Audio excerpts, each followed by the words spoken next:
going to change the plan. I'm going to change the future.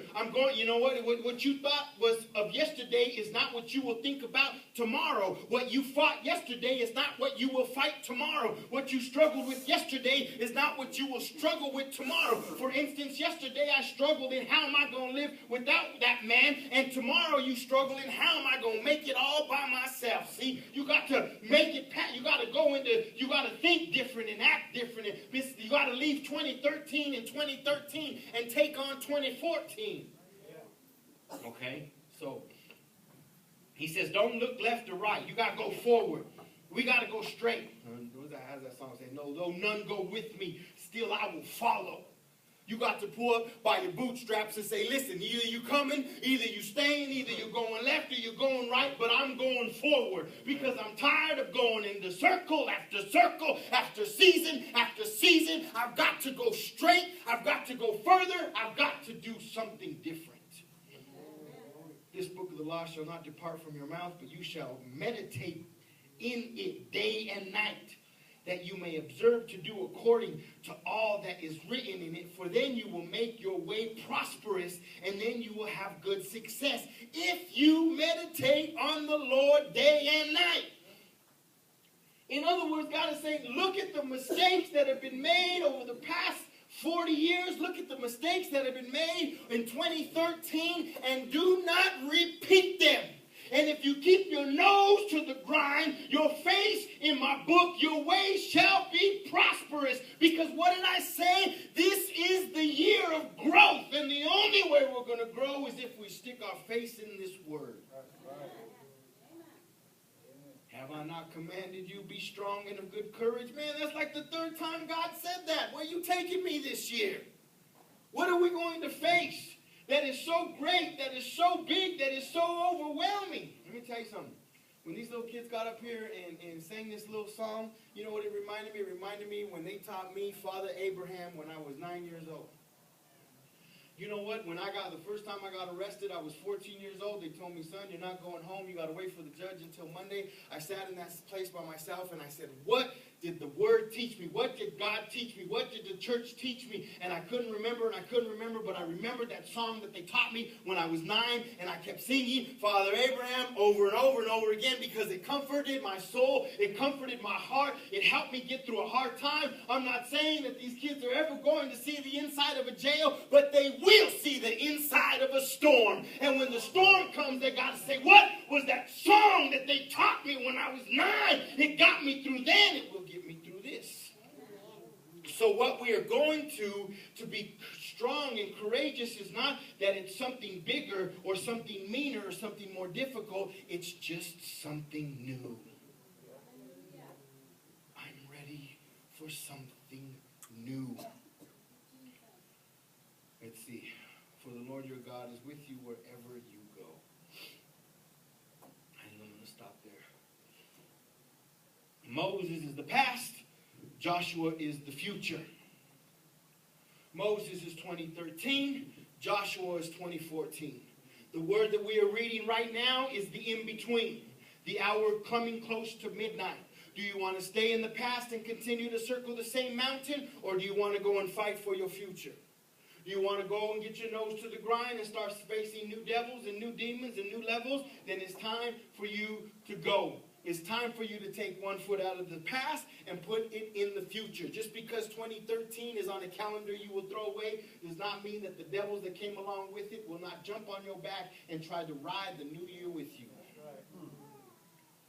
It's time to say, okay, I need to take inventory. You can go, you can go, you can go. You stay, you stay. I never did like you very much. You stay and you come. Let's go. You stay in the wilderness, I'm going to the land of promise. You stay in being down, I'm going up. You stay in the tail, I'm going to the head. And that's the way that we got to look at it as we go into 2014. It's prophetic. We will not walk around this mountain again. The problem is, church, is that as men and women of God, we kind of get used to failing. It's kind of like, well, maybe next time, or maybe next season, or maybe God is here, maybe God, and we get used to failing. We We fail so much. And I think it's because we go after such big giants. You know, it's like, we want to take Denver. And well, we haven't even got North Glen yet. You know, and then we get discouraged. And, you know, we want to do this. And then it just doesn't matter. It doesn't match. And I think is what we got to do is shake off that failure and say, you know what? I'm ready for something new. I'm ready for something better. I'm ready for something different. And stop, you know, really pointing the finger out and start pointing the finger in and saying, okay, what do I need to do to have a better year? What do I need to let go? What numbers in my phone do I have to erase so that I can have a better 2014? What connections do I have to cut out? What houses do I have to stop visiting that I visited in 2013 and not be able to go there anymore in 2014? How much word did, you know, I was talking and the man of God says, listen, if you are not giving 100% to God, then start doing that. You're looking for a word of wisdom. You're looking for a nugget. You're looking for a release. You're looking for a purpose. You're looking for an excuse. And now I'm going to tell you, if you haven't sought God 100% in 2013, do it now. Don't even wait till midnight 3 days from now. Start right now. The mistakes of the past will not affect the new year. Our problems of the past will stay in the past, because the blessing waits in the future. Problems and blessings don't mix. You can't be blessed and have problems at the same time. You either are blessed or you were either in a problem. And we want to send our problems out. Just because the answers don't come in the form we think they do doesn't mean that they have not been answered. We have to recognize when God is blessing us. We have to recognize that God has kept us. We have to recognize that God is doing something great in our lives as we go forward. Amen. Let's go to John chapter 4. Ooh, man, this one's going to phase you. Watch this. Wow. John chapter 4. Because here. John chapter 4, verse 11. One verse. It's a whole story, I know, but I just want to point out one particular note here. The woman said to him, Sir, you have nothing to draw with, and the well is deep. Where then do you get that living water? Okay, she was standing next to the well, and Jesus comes and sits to her, and he tells her the story of, if you drink from me, if you thirst for me, you will never be thirsty again, but if you thirst for the water in the well, and then you will thirst again, and that's a great and beautiful story, but I want to point out something to you. It says, the woman said to him, Sir, you have nothing to draw with, and the well is deep. Don't you feel, church, like sometimes you are digging for the water and digging for the water and digging for the blessing and digging for your family and digging for your relationship, and you keep digging and digging and digging and digging, and still you found nothing? Well, I'm here to tell you to keep digging, because the well you are digging is very deep. The well that you are digging is very deep. If it was shallow, everybody would do it. But what you want, you have to go a little bit deeper. My God. Here I put, we're 6 years old. You know, January, the first Sunday of January, we will officially be 6 years old. It's time to grow up and dig the last few feet till we hit water.